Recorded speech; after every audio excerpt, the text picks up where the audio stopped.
உன்னுடைய பாடி வந்து நீங்கள் தான் கண்ட்ரோல் பண்ணுவாங்க. கண்ட்ரோல் பண்ணி இல்லை பார்ப்போம். நம்ம பாடி வெயிட்டு நம்மளே தூக்க முடியல அப்படின்னா ரோப் ஏறது கொஞ்சம் கஷ்டம்.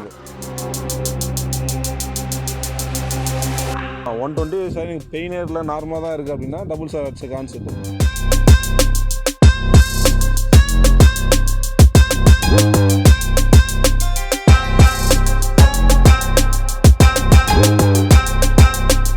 தேர்ட் வேரியேஷன் இப்போது ஆல்மோஸ்ட் வந்து ஃபஸ்ட்டு வந்து புஷ்அப்ஸ் முடிச்சாச்சு. செகண்டு பார்த்தோன்னா ஹேங்கிங்கு, நம்ம உடம்பு வந்து தூக்கி நிற்கிற கான்செப்ட்டு. இப்போ நம்ம உடம்பை தூக்கி மேலே ஏறணும். ஆல்மோஸ்ட் பார்த்தா ரோப் வந்து 6 மீட்டர்ஸ். எவ்வளோ மீட்டர் ஏற போகிறீங்க? 5 மீட்டர் தான் ஏற போகிறேன். இந்த 5 மீட்டரில் மேக்ஸிமம் பார்த்தோன்னா ஒரு ஸ்டெப்பு வந்து ஒரு புல்அப்ஸ் நீங்கள் அடிச்சிங்கன்னா 2 ஸ்டெப்பு ஏறலாங்க. கான்செப்ட் அதுதான். ஒரு புல்அப்ஸ் நீங்கள் அடிச்சிட்டேன்னா 2 ஸ்டெப்பு ஏறலாம். 10 புல்அப்ஸ் அடிச்சுன்னா 20 ஸ்டெப்பு தான் டோட்டலாக 5 மீட்டருக்கு பார்த்தோன்னா 20 ஸ்டெப்பு தான். தாராளம் முடிச்சு போயினே இருந்தாலும் ரோப் எவ்வளோ ஹைட்டாக இருந்தாலும் அங்கே. அதனால் ஒரு புல்அப்ஸ்னா 2 ஸ்டெப் ஏறலாம். இல்லைனா ஏன்னா 5 ஸ்டெப்பு தான், 5 புல்அப்ஸ் தான் அடிக்க முடியுது அப்படின்னா எத்தனை ஸ்டெப் ஏறலாம்? 10 ஸ்டெப்பு அங்கே. அவ்வளோதான் கான்செப்ட்டு. இப்போ செக் பண்ணிக்கலாம். எவ்வளோ புல்அப்ஸ் அடிக்கிறியோ அதே கான்செப்ட் தான் அங்கே வருவாங்க.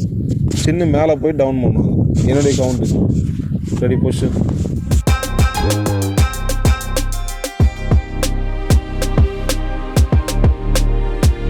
பாடி ஷேக் பண்ணாத. ரெடி 1. போய்ட்டு கீழே வந்துடலாம். ப்ராப்பராக சின்ன மேலே போய்ட்டு கீழே வா. 2 3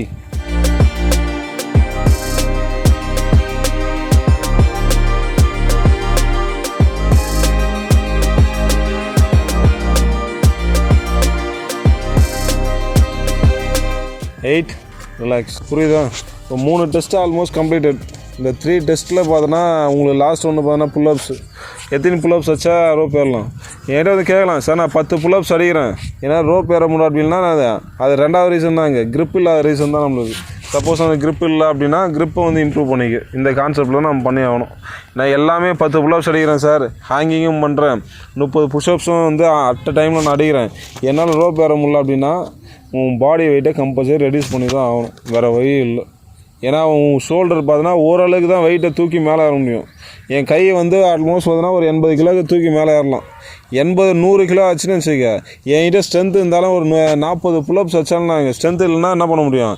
இங்கே மசில் வந்து கிழிஞ்சிடுவாங்க, டேர் ஆகிடும். ஸோ அதனால் வந்து இது 3மே பண்ணி என்னால் ரோப் ஏற முடியல அப்படின்னா அட்லீஸ்ட் என்ன பண்ணாங்க, வெயிட் லாஸ் பண்ணி தான் ஆகணாங்க. வெயிட் லாஸ் பண்ணால் ரிலாக்ஸ் பண்ணிட்டு போயினே இருந்துடலாங்க. சரியா? நீங்கள் கான்செப்ட் பண்ணிங்க, ரிலாக்ஸாக வாக் பண்ணிட்டு வந்து